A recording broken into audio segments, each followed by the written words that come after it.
अस्सलाम वालेकुम नाजरीन, मैं आपका मेजबान मोहम्मद अरबाज हासिल बेबाक सच न्यूज में आप सबका इस्तकबाल करता हूँ।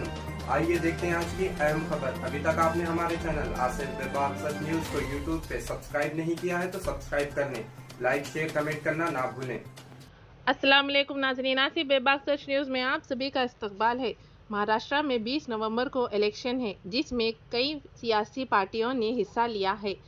ख़ास करके हैदराबाद के 2 सियासी जमातों ने हिस्सा लिया, जिसमें ऑल इंडिया मजलिस इत्तेहादुल मुस्लिमीन यानी कि AIMIM और दूसरी पार्टी ऑल इंडिया मजलिस इनकलाब। अब देखना ये है कि वहाँ की आवाम इन दोनों पार्टियों में से किसको जिताती है। इसका फैसला वहाँ की आवाम करेगी। और इस जलसे में अवैसी को कबी अब्बास ने जमकर तनकीद की, कहीं इन दोनों के दरमियान बीजेपी का फायदा ना हो जाए। मजलिस के 2 नहीं, कम से कम 5 या 7 आएंगे। गोलवार करके मानने वाले हो या वीर सावरकर का या ठाकरे का या गांधी का, कोई भी रहने दो। अलमदद ओवैसी बोलेंगे, अलमदद मजलिस बोलेंगे। इस डैश पे बैठे हमारे नेशनल जनरल सेक्रेटरी समी आजाद साहब, डॉक्टर नसीरुद्दीन साहब, रिजवान साहब, आज के नौशा ईसा यासीन साहब और मेरी आवाज सुनने वाले भाइयों बहनों और पर्दा नशीन बहनों, सबको मेरा सलाम। जैसे कि आप लोग जानते हैं, इलेक्शन आ गया है और आपके दरमियान में मुख्तलिफ पार्टियां घूम रही है। कोई कहता भाई हमारे को वोट डालो, कोई कहता हमारे को वोट डालो, हम आपको इतने पैसे देंगे, हम आपको इतने पैसे देंगे। भाई पैसे देने से पैसे लेने से कुछ फायदा नहीं है।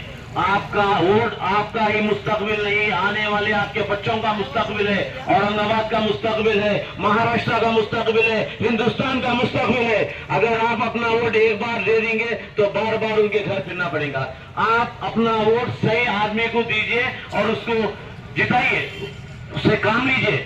हमारे बीच में ईसा यासीन साहब जो नौजवान शख्सियत है, हमने उन्हें टिकट दिया है। मैं आप सबसे अपील करता हूँ, 20 तारीख को अलग सुबह पोलिंग स्टेशन जाइए और 7 नंबर पे हमारी पार्टी का सिंबल है, उनको भारी अक्सरियत से जिताइए, कामयाब करिए और उनसे काम लीजिए।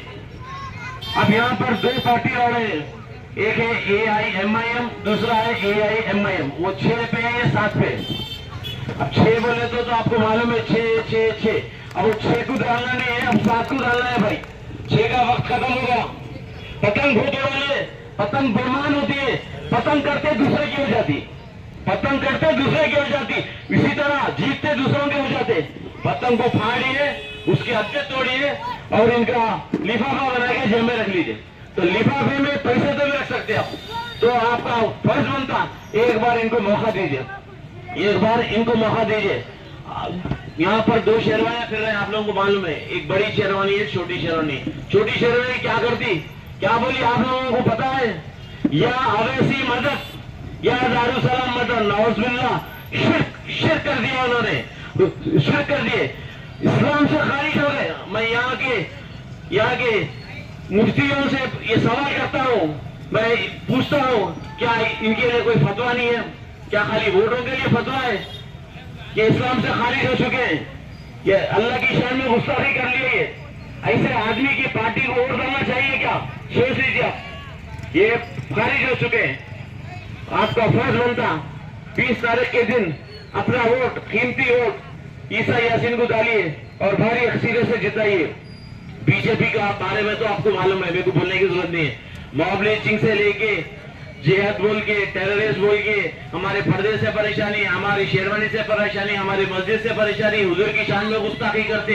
अगर आप अपना वोट डिवाइड करेंगे, एक BSP को, एक कांग्रेस को, एक SP को, एक फलाना को, तो डायरेक्टली और इनडायरेक्टली बीजेपी की मदद हुई। बीजेपी को वोट मिलना क्या है? हुजूर की शान में गुस्ताखी करने वाले को वोट मिलने का बराबर है। ये जहन में बिठा लीजिए। आप अपना कीमती वोट डिवाइड मत कीजिए, आप अपना वोट कीमती वोट डिवाइड मत कीजिए। एक पार्टी को चुनिए, एक नौजवान शख्स को चुनिए। इससे पहले से बहुत पार्टियां थे, क्या करें आपके लिए बताइए आप मेरे को, क्या करें आप लोगों के लिए? कांग्रेस तो खुली किताब है, 70 साल से हुकूमत करे, क्या करी कांग्रेस? मुसलमानों के लिए क्या करी? बाबरी मस्जिद शहीद कर दी, शीरा निवास करे, वहां पर बाबरी मस्जिद का दरवाजा खुलने वाले वही, उनकी हुकूमत में बाबरी मस्जिद शहीद हुई। क्या बाबरी मस्जिद की शहादत मुसलमान भूल सकता? क्या बताइए आप मेरे को? नहीं भूल सकता।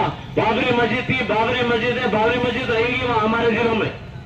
एम इनकलाब पार्टी पूरे हिंदुस्तान के मुसलमानों की क़यादत है, पूरे हिंदुस्तान के मुसलमानों भाई और बहनों की क़यादत है। ये आपके बीच में, आपके दरमियान में बहुत साफ सुथरी पार्टी है। हमारी पार्टी का मंशा रोटी, कपड़ा और मकान। रोटी बेसिक नेसेसिटी है, रोटी, कपड़ा और मकान। करप्शन पे हम लड़ेंगे, करप्शन जो कि हिंदुस्तान को पगला करते जा रहा है, करप्शन पे हम लड़ेंगे। रोटी, कपड़ा, मकान पे लड़ेंगे, अनएम्प्लॉयमेंट पे लड़ेंगे, महिलाओं के लिए लड़ेंगे, महिलाओं के कोटे के लिए लड़ेंगे, महिला कोटों में भी मुस्लिम महिलाओं के कोटों के लिए लड़ेंगे। तो मैं आप लोगों को ये दरखास्त करता हूं, एक बार एम इनकलाब पार्टी का साथ दीजिए, एक बदलाव लाइए, चेंज लाइए। घर घर इनकलाब, हर घर इनकलाब लाने की जरूरत है, गली गली इनकलाब, हर गली इनकलाब लाने की जरूरत है। जब तक चेंज नहीं आएगा बदलाव नहीं आएगा, जब तक चेंज नहीं आएगा बदलाव नहीं आएगा। अभी नहीं तो कभी नहीं, अभी नहीं तो कभी नहीं। जहन में बिठा लीजिए, एम इनकलाब पार्टी एक ऐसी पार्टी है, बड़ी साफ सुथरी पार्टी है, आपके दरमियान में रहेंगे 24/7। एक बार मौका दीजिए, एक बार मौका दीजिए कि एम इनकलाब पार्टी को वोट देके भारी अक्सरियत से जिताइए। आपके बीच में जो ईसा यासीन साहब है, सोशल एक्टिविस्ट रह चुके हैं, 10-15 साल से आप लोगों के बीच में खिदमत कर रहे हैं। ये आप लोग बाखूबी जानते हैं, इनका इंट्रोडक्शन देने की जरूरत भी नहीं है। तो कंफ्यूज मत होइए। हमारे को 20 तारीख को 7 नंबर पे वोट डालना है, दूसरे नंबर पे वोट दबाना नहीं है। अगर आप दबाएंगे वोट डिवाइड हो जाएगा, वोट डिवाइड होगा तो डायरेक्टली और इनडायरेक्टली बीजेपी आ जाएंगे।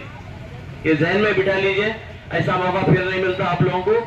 ऐसा जो है सो आने वाले हालात ऐसे बन ही नहीं सकते। तो मैं आप लोगों को फिर से एक बार तकलीफ बोलूं या एहसान बोलूं, एक बार एहसान कर दीजिए ईसा यासीन पर, इंशाअल्लाह ताला जिंदगी भर आपकी खिदमत करते रहेंगे। शुक्रिया, खुदा हाफिज़।